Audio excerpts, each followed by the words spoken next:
혹 내가 내게 말하기를 그러면 하나님이 어찌하여 허물하시느냐 누가 그 뜻을 대적하느냐 하리니 이 사람아 네가 누구이기에 감히 하나님께 반문하느냐 시험을 받은 물건이 지은 자에게 어찌 나를 이같이 만들었느냐 말하겠느냐 토기장이가 진흙 한 덩이로 하나는 귀히 쓸 그릇을 하나는 천히 쓸 그릇을 만들 권한이 없느냐 만일 하나님이 그의 진노를 보이시고 그의 능력을 알게 하고자 하사 멸하기로 준비된 진노의 그릇을 오래 참으심으로 관용하시고 또한 영광 받기로 예비하신 바 긍휼의 그릇에 대하여 그 영광의 풍성함을 알게 하고자 하셨을지라도 무슨 말을 하리요 이 그릇은 우리니 곧 유대인 중에서뿐 아니라 이방인 중에서도 부르신 자니라 호세아 그래도 이르기를 내가 내 백성 아닌 자를 내 백성이라 사랑하지 아니한 자를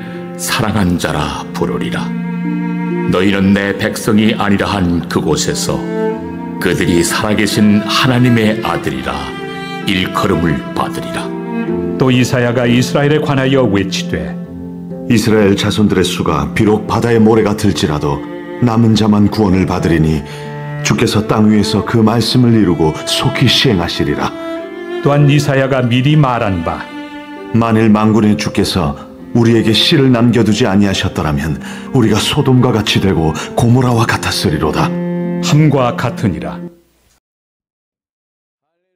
극단적인 이야기들이긴 하지만 오늘 본문을 이해하는 데 도움이 돼서 제가 이제 이야기를 합니다. 모태신앙으로 자라나셔서 늘 교회에서만 생활하시던 장로님이 계셨습니다. 이 장로님이 사역도 충실하게 잘 하셨는데 은퇴하시고 그리고 이제 돌아가실 때가 다 돼서 지병을 앓았습니다. 그런데 너무나도 그 고통이 심해서 힘들어 하셨어요. 그래서 자녀들이 아버지의 고통을 덜어드리기 위해서 찬송을 부릅니다. 아버지가 너무 아파하시니까 이제 찬송을 부르는 거예요. 한참 찬송을 부르는데 갑자기 아버지가 버들떡 일어서시더니 자녀들이 부르고 있던 그 찬송가 요즘은 성경책하고 찬송가가 합본이잖아요. 그걸 뺐더니 그걸 찢으시는 거예요. 그러면서 예수는 뭔 예수고 천국은 뭔 놈의 천국이냐? 다 쓸데없는 일이다! 그러는 거예요. 그리고 며칠 뒤에 돌아가셨습니다. 왜 그러셨을까요? 이분에게는 마지막 죽음 앞에서 천국이 실감되지 않았기 때문에 그런 거예요. 죽음 앞에서 아무것도 느껴지지 않습니다. 그러니까 평생을 예수를 믿었는데 예수는 뭔 예수고 천국은 뭔 놈의 천국이냐.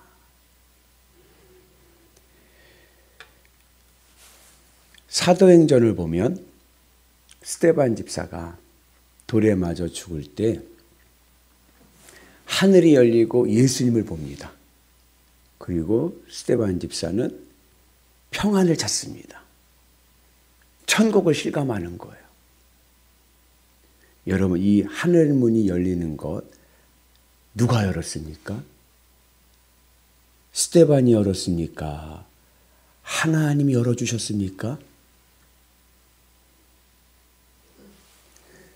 반대되는 이야기도 있습니다.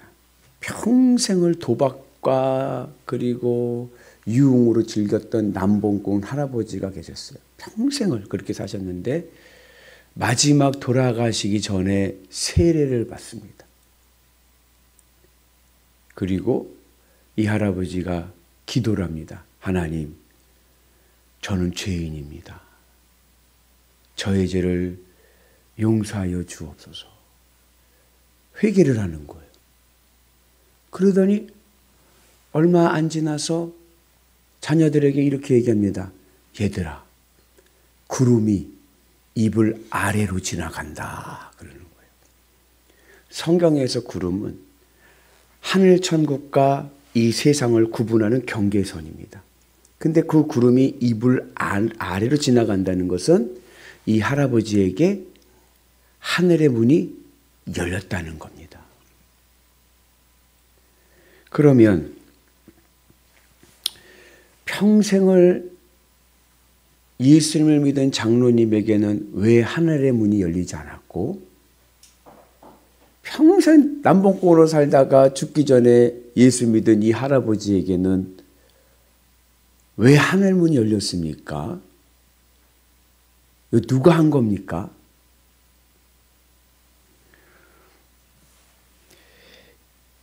이거를 어떻게 설명할 것인가?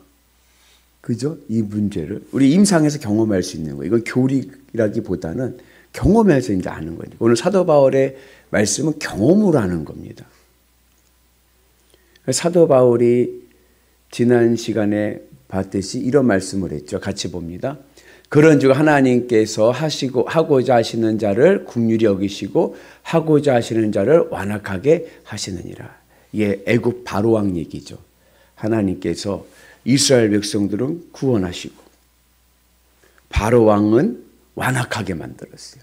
그래서 바로왕이 그 이스라엘 백성들을 내보내지 않은 이유가, 재앙 속에서도 내보내지 않은 이유가 뭐라고 나오냐면 출애굽기에 보면 하나님께서 바로를 완악하게 하셨다 그래요. 그럼 하나님께서 완악하게 하시면 나도 완악하게 되는데, 그러면 나의 완악함은 내 책임입니까? 하나님 책임입니까?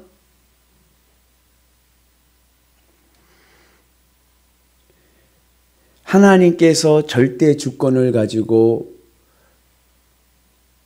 선택하시고 이스라엘은 구원하시고 바로는 완악하게 해서 심판받게 하셨는데, 그러면 선택받지 못해 구원받지 못한 자는 누구 책임입니까? 내 책임입니까? 하나님 책임입니까? 목사님 오늘 너무 질문을 많이 하시는 것 같은데요. 심각하게. 구원에는 인간의 책임성이 있습니다. 그래서 죄란 무엇이냐? 죄는 하나님께 향해야 될 내 마음이 세상에 꺾여버린 거예요. 꼬부라져 버린 거예요. 그래서 세상 것으로 기쁘고 만족하라는 것이 죄입니다. 빗나간 거예요. 그런데 선악과 이후에 인간의 마음은 꺾어버렸어요. 사탄이 꺾어버렸어. 그래서 죄인의 삶을 살아가게 됩니다. 그러니까 원래 나는 지금 내 실존은 완악한 게 내 실존인 거예요. 나예요. 하나님께서 완악하고자 하는 자를 완악하게 하신다는 얘기는 하나님께서 나에게 악을 심어주신다는 얘기가 아니라 나의 이 완악함을 하나님께서 통제하신다는 의미입니다. 하나님. 나는 원래 완악해요. 나는 원래 죄인이에요. 근데 그것을 하나님께서 통제하신다는 겁니다. 그리고 우리가 지금 이렇게 예배를 드리고 이만큼 살아온 것은 전적인 하나님의 긍휼하심인 거예요. 하나님 날 긍휼하게 여기셔서 전적인 하나님의 은혜로 오늘 우리가 이 자리에서 예배를 드립니다. 그래서 하나님께서 우리를 하나님의 절대 주권으로 구원하시는 것, 이건 하나님의 전적인 은혜입니다. 그러나 그것을 우리가 다르게 표현하면은 원래 내 목은 죄인의 목인 거예요. 내 목은 심판인 거예요. 난 죄인이니까. 근데 그 죄인의 내 몫을 하나님께서 구원하셔서 하늘의 문을 여신 줄로 믿습니다. 그리고 성경을 보면 예수님께서 뭐라고 말씀하셨냐면 회개하라. 천국이 가까이 왔다. 회개는 누가 합니까? 회개는 내가 하죠. 내가 회개할 때 하나님께서 나를 긍휼히 여기십니다.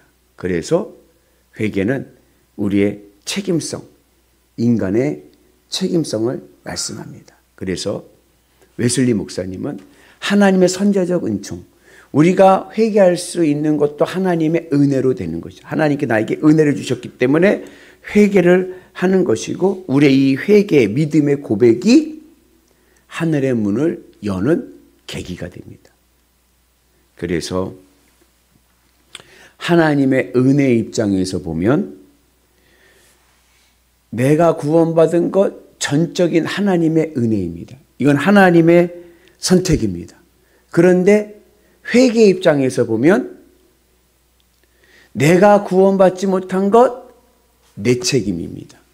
내가 회개하지 않았기 때문에 그렇습니다. 하나님 나에게 은혜를 주시는데 내가 거부했기 때문에 그렇습니다.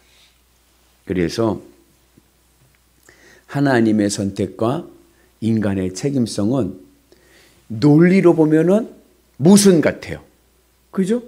아니, 하나님이 전적으로 선택하셨다면서요. 그럼 하나님 책임 아닌가요? 아, 목사님 또 갑자기 왜 회개를 얘기하셔서 인간의 책임성을 얘기하세요? 이게 논리로 보면 모순 같지만 이게 모순으로 보지 마시고 하나님의 구원의 신비입니다. 그래서 은혜의 관점에서 보면 내가 구원받은 것 전적인 하나님의 은혜입니다. 그런데 내가 살아갈 때, 내가 세례를 받고 내가 믿음 생활할 때는, 내가 신앙생활할 때는 어떻게 느껴져요? 내가 회개하고 내가 믿음의 결단을 내린 거예요. 그래서 내가 세례를 받고 신앙생활하고 오늘도 이 새벽 예배 나와서 새벽 제단을 지키고 이런 거 내 믿음, 내 결단으로 된 것 같습니다. 그런데 시간이 지나서 되돌아보면 그것도 하나님의 은혜였던 거예요. 그 찬송가 301장에 보면 지금까지 지내온 것 주의 크신 은혜라. 제가 신방을 해보면요, 공통적인 것 중에 하나가 뭐냐면 연세를 좀 드신 늘푸른부 있잖아요. 신방가 늘푸른부에게 가서 늘푸른부 이제 신방 가서 권사님, 집사님 제일 좋아하시는 찬송가 한 장 같이 부를까 그러면은 영락 없이 나오는 게 몇 장? 301장인 거예요. 지금까지 지내온 건 하나님의 크신 은혜라. 네. 내가 한 줄 알았는데 아니었어요. 하나님이 하신 거였어요. 그죠? 근데 내가 과정 속에서는 이건 내 믿음으로, 내 결단으로, 내 헌신으로 한 거야. 돌아보면 모든 게 하나님의 은혜. 왜 사도 바울이 하나님의 선택, 주권을 강조하냐? 사도 바울이요, 전도 여행을 3번이나 했어요. 근데 이상한 걸 하나 발견하게 된 거예요. 그게 뭐냐? 여러분, 유대인들은 하나님의 선택받은 백성들이라고 늘 이야기하는 하나님의 백성들입니다. 그들에게는요, 율법이 있었습니다. 하나님의 말씀이 있었습니다. 절기가 있었습니다. 그죠? 그들이 지식이 없거나 그들에게 뭐가 없어서가 아닙니다. 그런데 이상하죠? 유대인들은요, 복음을 받아들이질 않는 거예요.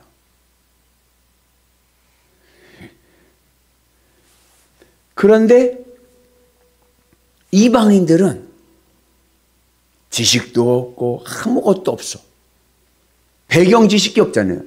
경험도 없고 절기도 없고. 그런데 그들은 복음을 받아들이는 거예요. 이거는 사도 바울의 선교의 경험으로 온 겁니다. 아, 복음은 하나님의 전적인 은혜구나. 이건 지식이 있다고, 경험이 있다고 믿는 게 아니라 하나님이 그들을 열어주셔야, 하나님이 그들을 선택하셔야 믿는구나. 이것을 바울이 경험으로 깨닫게 된 겁니다. 그래서 로마서 9장에서는 이 하나님의 선택에 대한 말씀을 강조하고 있는 겁니다. 그러나 돌아보면 그 믿음의 하나님의 선택의 은혜 안에 우리의 회개와 우리의 결단에 믿음의 고백이 녹아져 있는 거죠. 그래서 우리가 하나님의 전적인 주권의 선택과 우리 인간의 믿음의 고백의 책임성, 이것을 서로 논리로 뭐가 먼저냐, 뭐가 우선이냐, 닭이 먼저냐, 달걀이 먼저냐 이런 식으로 논하는 게 아니라 이건 신비다. 구원의 신비. 하나님의 섭리의 신비. 그래서 내가 믿고 내가 회개하고 내가 순종하는 것 같아도 돌아보면 모든 게 하나님의 은혜이고 그 하나님의 은혜 안에 나의 순종과 결단과 믿음의 고백이 녹아져 있는 줄로 믿습니다. 그래서 오늘도 하나님의 은혜입니다. 아멘이시죠? 그러나 그 안에 내 믿음이 녹아져 있습니다. 주님의 은혜 안에서 오늘도 믿음으로 한 걸음 한 걸음 주님에게를 가게 되면 내 삶이 하나님의 은혜로 채워지는 풍성함을 누릴 줄로 믿습니다. 하늘의 문이 열릴 줄로 믿습니다. 그 은혜로 승리하시기를 주님의 이름으로 축복합니다.